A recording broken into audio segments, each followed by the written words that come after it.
जय हिंद दोस्तों, स्वागत है आपका प्रैक्टिस पाठशाला के यूट्यूब चैनल पर। बिहार एसएससी द्वारा बिहार सचिवालय सहायक की जो वैकेंसी है उसके लिए हमारे चैनल से पर स्पार्क पब्लिकेशन की जो पुस्तक है वॉल्यूम 1 उसका हम लोग प्रैक्टिस सीरीज चला रहे हैं, जिसमें से ये जो वीडियो है उसमें प्रैक्टिस सेट नंबर 7 को डिस्कशन किया जाएगा विस्तारित। बढ़ते हैं दोस्तों। पहला नंबर क्वेश्चन, भारत के पश्चिमी समुद्री तट पर वर्षा किस मानसून में होती है? तो ये होती है दक्षिण पश्चिम मानसून द्वारा। भारत का नेशनल एटलस एवं एंड थीमेटिकल मैपिंग ऑर्गेनाइजेशन निम्नलिखित में से किस स्थान पर है? तो ये कोलकाता में अवस्थित है। Deenbandhu Chhotu Ram thermal power station कहाँ स्थित है? तो ये हरियाणा राज्य में यमुनानगर में है। भारत के किस राज्य में बृहद तटीय रेखा है? तो ये गुजरात में है दोस्तों। अगर दक्षिण भारत की बात करेंगे तो इसका आंसर हो जाएगा आंध्र प्रदेश। 8,470 मीटर की ऊंचाई पर विश्व का 5वां सबसे बड़ा पर्वत कौन सा है? तो ये 5वां सबसे बड़ा पर्वत मकालू है, जो कि कहाँ पर ही है? तो ये है नेपाल में। केटू ये पीओके में है दोस्तों, पाक ऑक्युपाइड कश्मीर, यानी ये भारत का ही हिस्सा है दोस्तों। कंचनजंगा की बात करेंगे तो ये सिक्किम में है और धौलागिरी नेपाल में है। कागज़ का आविष्कार सर्वप्रथम कहाँ हुआ था? तो कागज़ का आविष्कार सर्वप्रथम चीन में हुआ था। भास्कर की लीलावती किस विषय का मानक मूल्य पाठ है? तो गणित। पहला मुस्लिम आक्रमणकारी सन 712 ईस्वी में भारत आया था, उसका क्या नाम है? तो उसका नाम है दोस्तों मोहम्मद बिन कासिम, और इसने सिंध पर आक्रमण किया था। इसकी अगर बात करेंगे वर्णन कहाँ मिलता है? तो ये चचनामा में मिलता है। और चचनामा के लेखक कौन से हैं दोस्तों? तो अली अहमद जो हैं इसके लेखक हैं। इससे पहले भी इससे बहुतों सेट 2-3 सेट में ही आ गया है दोस्तों ये वाला क्वेश्चन। भारत में सर्वप्रथम 16 अप्रैल 1853 को प्रथम रेलगाड़ी चलाई गई थी। उस समय भारत का गवर्नर जनरल कौन था? तो उस समय भारत का गवर्नर जनरल लॉर्ड डलहौजी था दोस्तों। विलियम बेंटिंग की बात करेंगे तो विलियम बेंटिंग 1829 में सती प्रथा के उन्मूलन के लिए जाने जाते हैं। और बात करें वॉरेन हेस्टिंग की तो ये बंगाल का पहला गवर्नर जनरल था। बंगाल का पहला गवर्नर जनरल वॉरेन हेस्टिंग। और रॉबर्ट क्लाइव, इसी ने 1757 में हुए प्लासी के युद्ध में अंग्रेजों का नेतृत्व किया था। भारतीय संविधान के 54वें अनुच्छेद के अनुसार सम्मान संहिता की परिकल्पना निम्नलिखित में से किसके लिए की गई है? तो नागरिकों के द्वारा जो की गई है, नागरिकों के लिए की गई है। भारत का कोई नागरिक अपनी नागरिकता खो देता है तो ऑप्शन देखते हैं दोस्तों। भारतीय नागरिकता की परित्याग कर हाँ दोस्तों, परित्याग करके वो खो सकता है। स्वेच्छा से किसी अन्य देश की नागरिकता प्राप्त कर ले तो हाँ, क्योंकि हमारे देश में एकल नागरिकता का प्रावधान है। किसी अन्य देश की नागरिक से विवाह करके नहीं दोस्तों, ये गलत हो जाएगा। सरकार की आलोचना करके ये भी गलत हो जाएगा। तो हमारा आंसर 1 और 2 दोनों यानी सी आंसर हो जाएगा। नरसिम्हा कमेटी 1 निम्नलिखित में से किन सुधारों से संबंधित है? तो ये बैंकिंग सुधारों से संबंधित है और 1991 में इसका गठन हुआ था। क्वेश्चन नंबर 13, निम्नलिखित में से केंद्र सरकार की कौन सी योजना भारत के मुख्य शहरों के विकास से संबंधित है? तो ये जो अमृत योजना है वो हमारे मुख्य शहरों के विकास से संबंधित है। अगर बात करेंगे अमृत योजना की तो उसका फुल फॉर्म तो ये Atal mission for rejuvenation and urban transformation है। ठीक है दोस्तों। 14वां नंबर क्वेश्चन, भारत की राजकोषीय नीति किसके द्वारा प्रतिपादित की जाती है? तो ये वित्त मंत्रालय द्वारा प्रतिपादित की जाती है। तालचर कोयले की खान कहाँ पर अवस्थित है? तो ये उड़ीसा में अवस्थित है। नगर कोच्चिकोड को क्या कहा जाता था? तो ये कालीकट कहा जाता था। यहीं पर ही 1498 में वास्को डी गामा आया था दोस्तों। निम्नलिखित में से किस भारतीय राज्य की सीमाएं भूटान राष्ट्र के साथ नहीं मिलती है?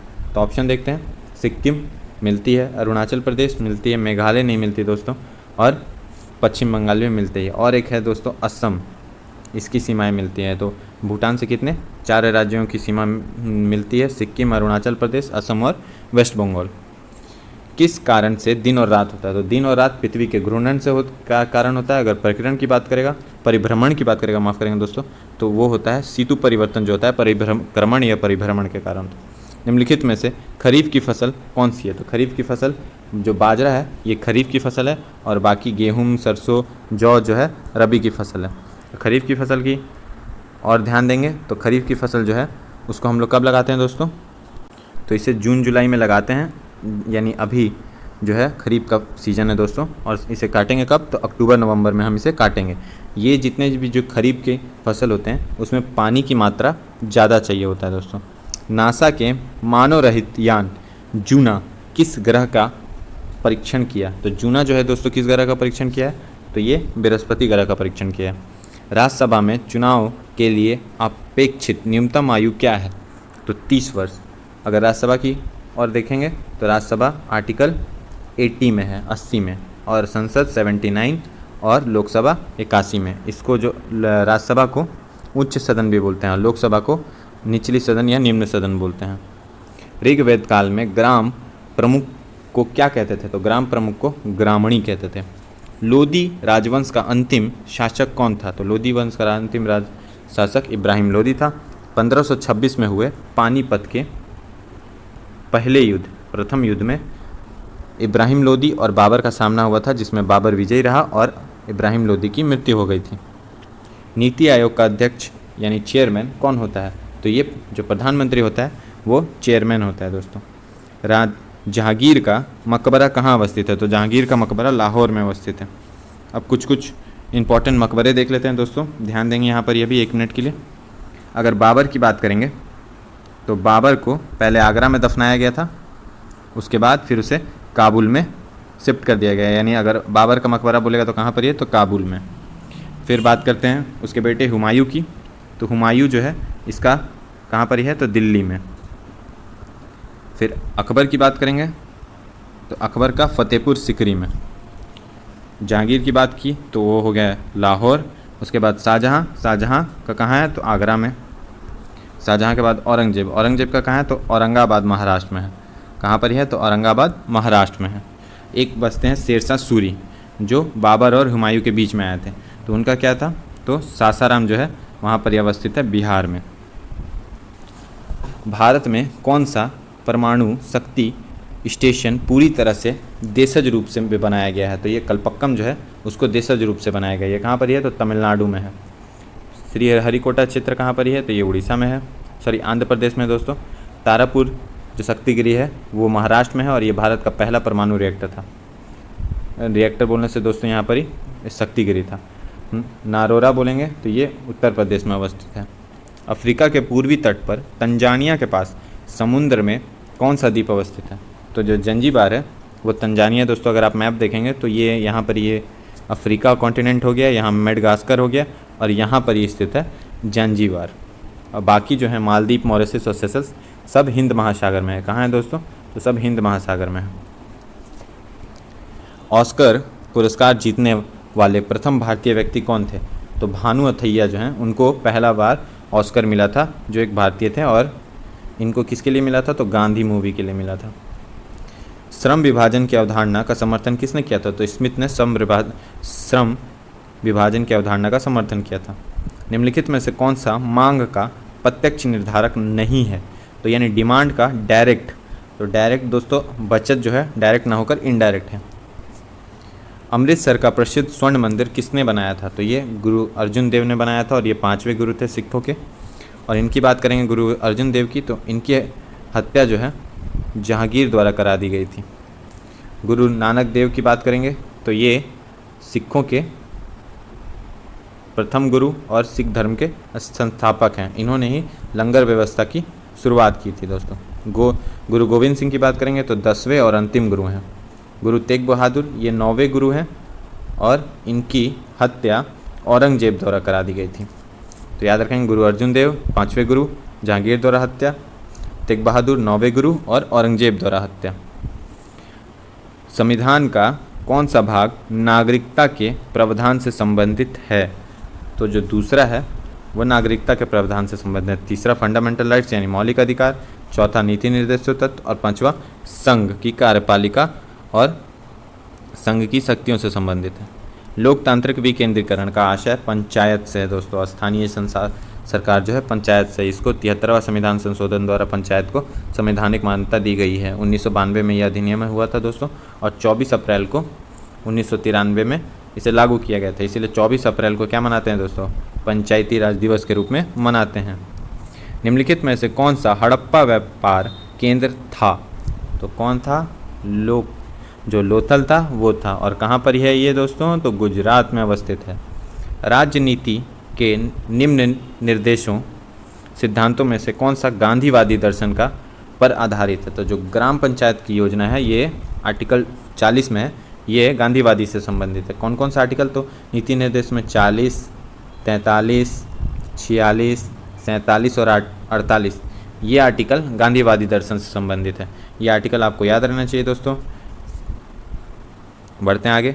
भारत में आधारित लोकतंत्र निम्नलिखित में से कौन सुनिश्चित करता है? तो जो पंचायती राज है वही आधारित, यहाँ बोलने का मतलब है दोस्तों ग्राउंडेड, यानी विकेंद्रीकृत सबसे ज़्यादा, तो पंचायती राज। जब्ती प्रणाली के अंतर्गत वास्तविक उत्पादन का कितना अंश राज्य की मांग के रूप में निर्धारित किया जाता था? तो 1/3 दोस्तों। निम्नलिखित में से किसने भारत में फ्रेंच शक्ति को समाप्त कर दिया? तो ये तीसरा कर्नाटक युद्ध 1756 से 63 का चला था, जो पेरिस संधि के बीच में बंद हुआ था।